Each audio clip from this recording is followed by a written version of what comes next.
स्नेहमय सेन मो स्कूल ना लवण सत्याग्रह स्मृतिनडा विद्यापीठ इंचुड़ी मो श्रेणी ना सप्तम मो प्रकल्पर नाम पवन कल गाइड टीचर सनातन सोरेन कार्यकारिता पवन कल द्वारा पवन कल द्वारा पवन शक्ति को उपयोग कर जेनेरेटर साहाय्य विद्युत शक्ति उत्पादन कर जाए एही कल रे केते गुड़िए प्रोपेलर खंजा जाए यार व्यासार्ध प्राय 6 मीटर।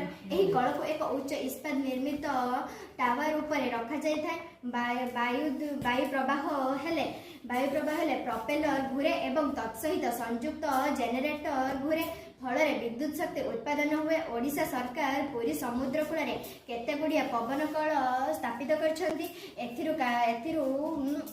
5.5 मेगावाट शक्ति मिलता है।